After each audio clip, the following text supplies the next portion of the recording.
Olá, seja bem-vindo para mais este vídeo. Eu sou o Antônio Léo e é um prazer tê-lo aqui em minha companhia.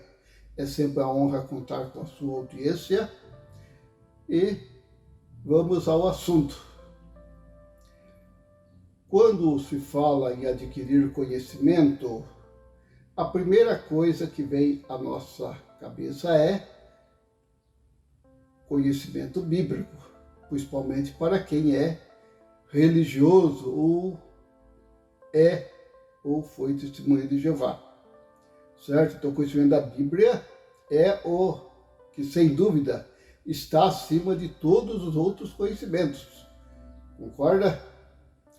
No entanto, há outros conhecimentos, chamado conhecimento secular, que envolve o estudo em escolas públicas ou escolas particulares, onde as pessoas aprendem várias formas de depois poder sobreviver na vida em seus anos futuros. Mas quando falamos em conhecimento,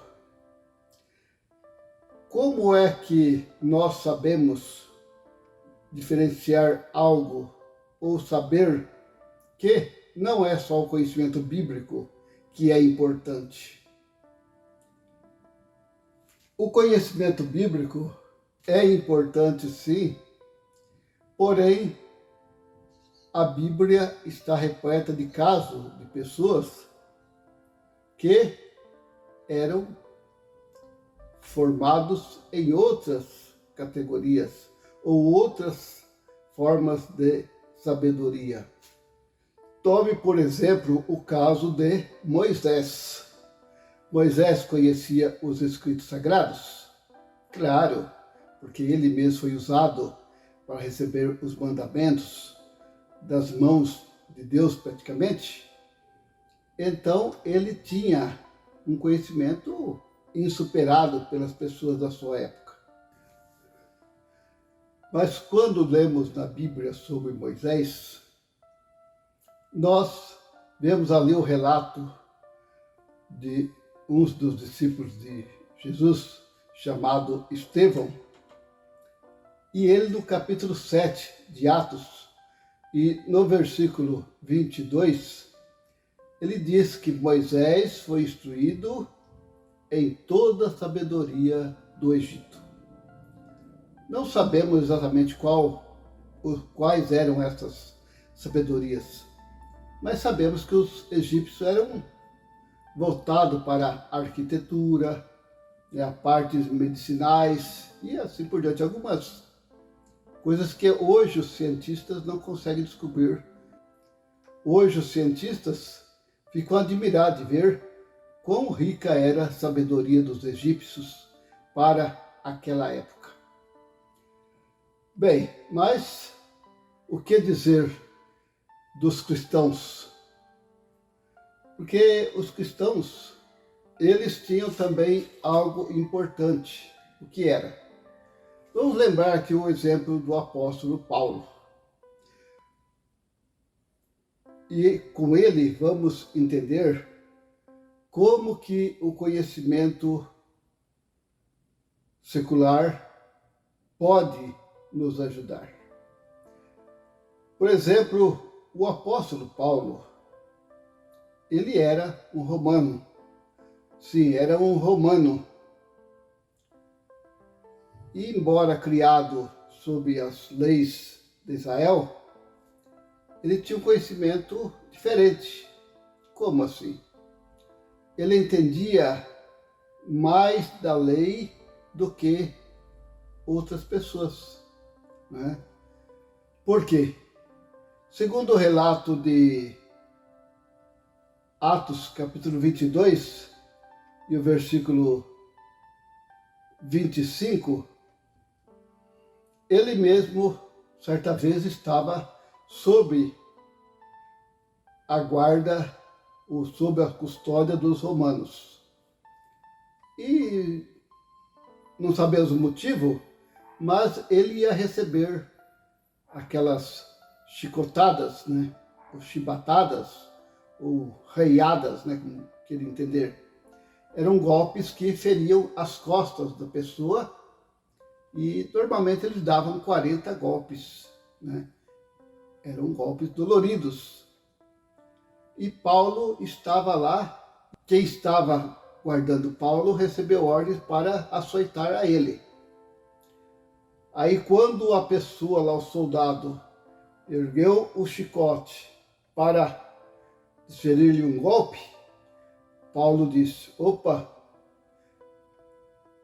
é lícito açoitar um romano sem que ele seja julgado e condenado? Ele fez essa pergunta, logo o guarda: opa, você é romano? O guarda parou na hora. Aí foi consultar o comandante. Falou: olha, comandante, esse homem tá aí, é romano, hein? Confirma lá com ele se ele é romano. Sou romano. Ele foi lá e ele confirmou. Aí o comandante falou: ó, toca ele para frente. Nós não queremos encrenca aqui não. Mas isto se deu porque os romanos, eles levavam muito a sério as suas leis.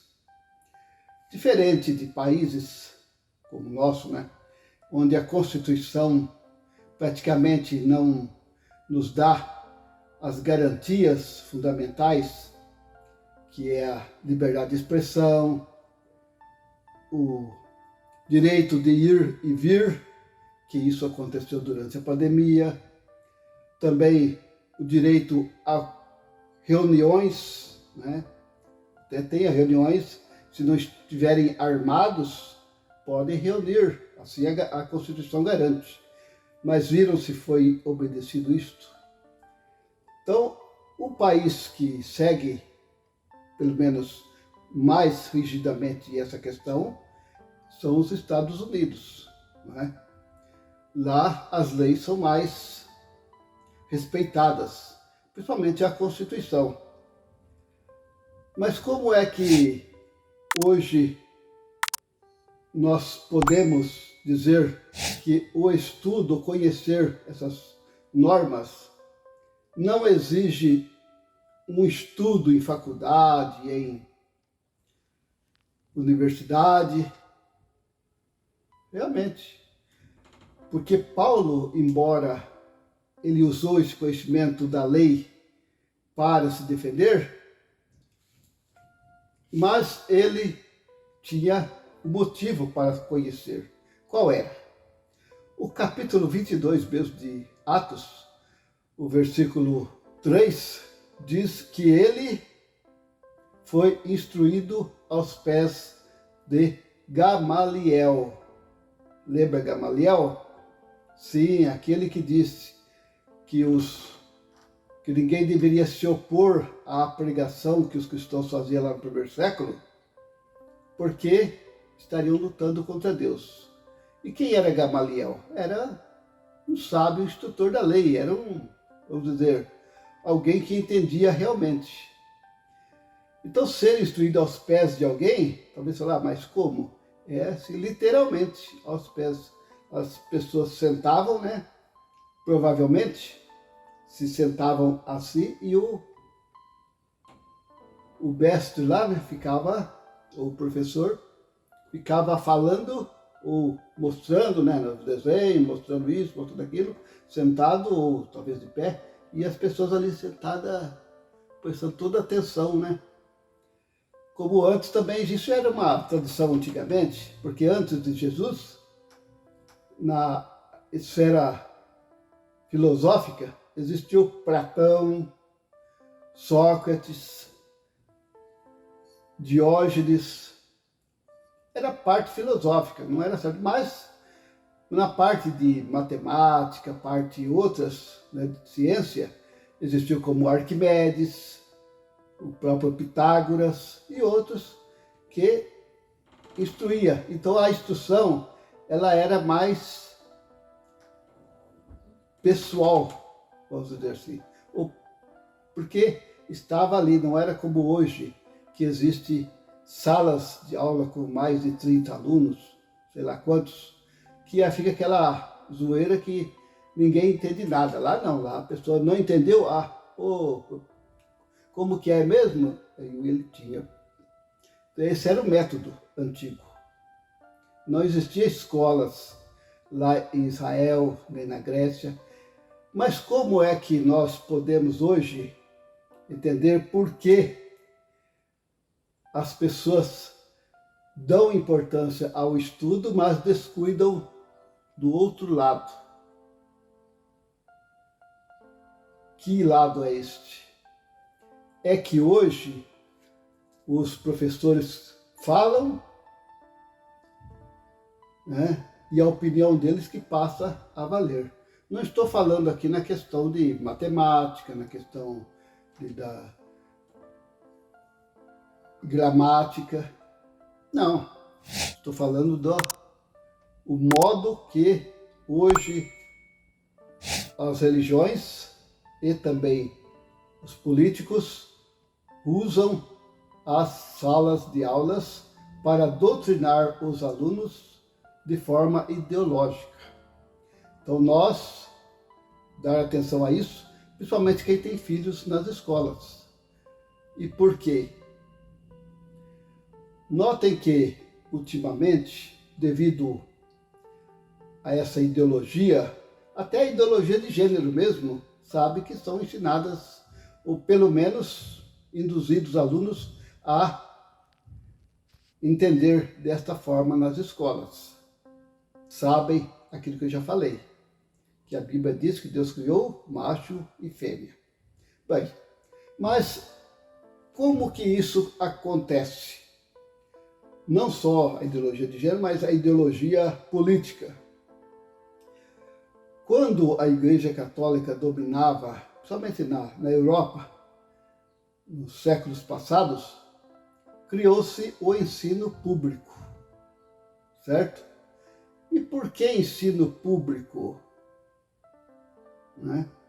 Talvez se pergunte, ensinar uma criança é uma despesa para o Estado.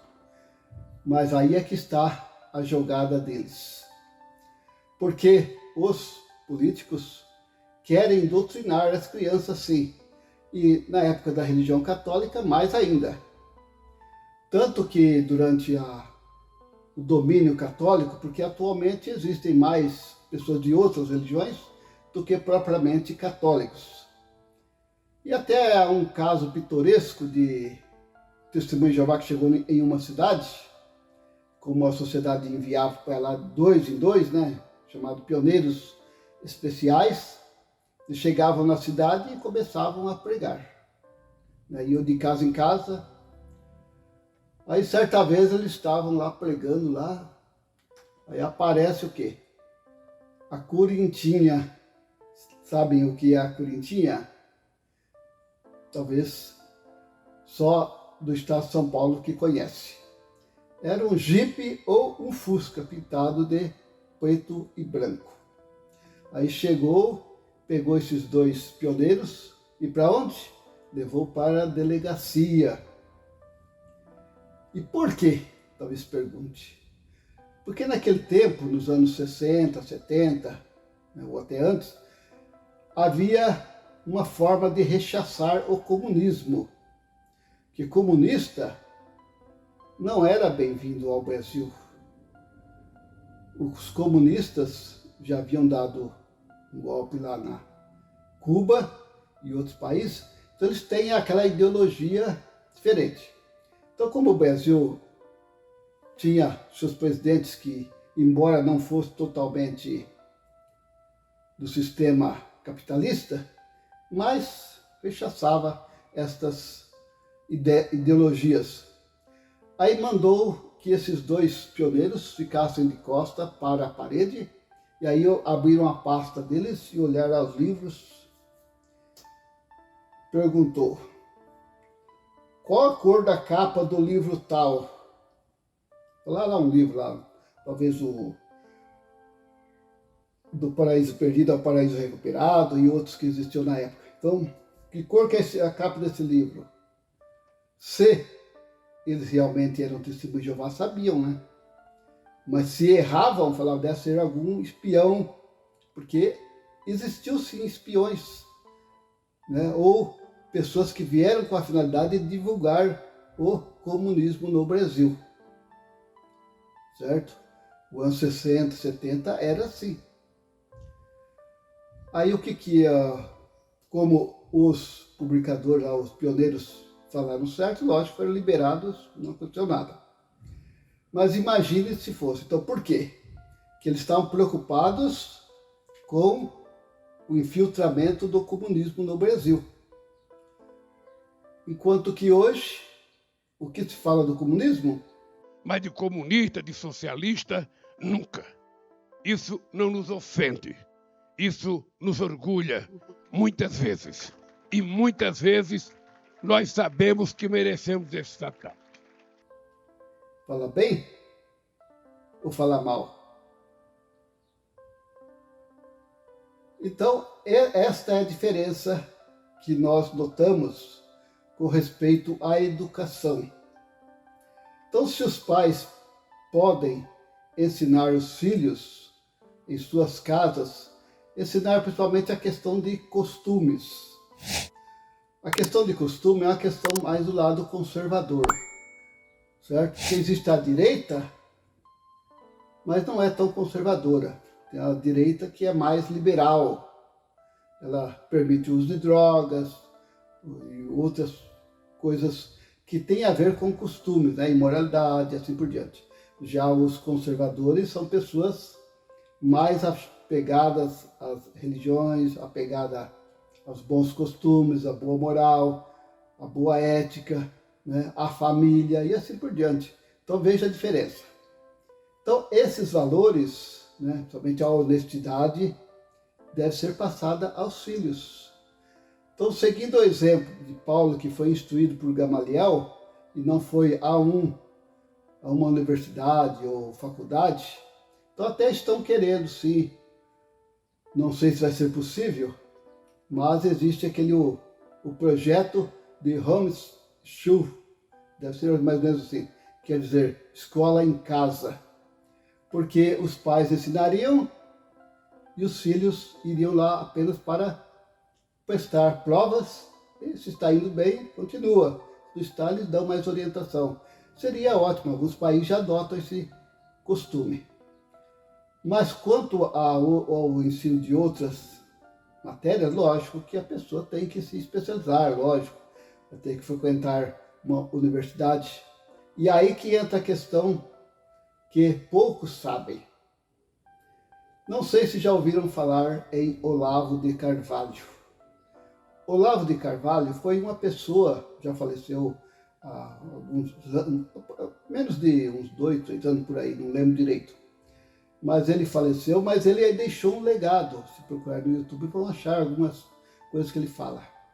E ele diz, uma das coisas que ele diz é o seguinte, que um dos erros das pessoas que estavam no poder, em 1964 ao 1985, foi por ter deixado... Eles ficaram lá 20 anos torrando o saco, tá certo? E nem sequer deram educação ao povo contra o comunismo, nem isso fizeram. É? Você imagina como a vida teria sido diferente se durante os 20 anos que esses milicos ficaram lá, eles tivessem educado toda a nação, passar toda semana documentário sobre o que se passou nos campos de concentração da China, da União Soviética, da Hungria, mostrar toda esta sangueira, esta violência sem fim, esta desumanidade hedionda que foi o comunismo, tivesse educado o país, nunca esta gente estaria no poder. As portas que ele refere ali são as universidades, as faculdades, principalmente. Porque muitos vão estudar nas faculdades e saem de lá ateus. Ou muitos entram lá e aprendem o uso de substâncias ilícitas, né? Ou drogas. Então saem de lá todos já doutrinados. Quando vê hoje na rua pessoas em favor do movimento tal, uma coisa meio esquisita aí, pode ver que a cabeça deles já está mudada. Você vai tentar conversar com eles, eles já não conseguem mais raciocinar, porque fez nele tipo lavagem cerebral. Isso mesmo. Então, meus amigos, meus irmãos, então proteja o bem maior que vocês têm dentro de casa, que são seus filhos, não deixando que eles sejam influenciados por tais doutrinações que hoje está exposta aí no mundo. Quero agradecer por sua atenção, por estar comigo até nesse momento, e espero que assistam o próximo vídeo, que em breve estarei fazendo, e continuando a falar sobre a importância do conhecimento secular também. Porque existem mais coisas envolvidas, né, que eu vou dizer sobre o que está acontecendo no Brasil, que quase ninguém fala sobre isso. Então agradeço, aguardo vocês para o próximo vídeo. Até lá, meu muito obrigado.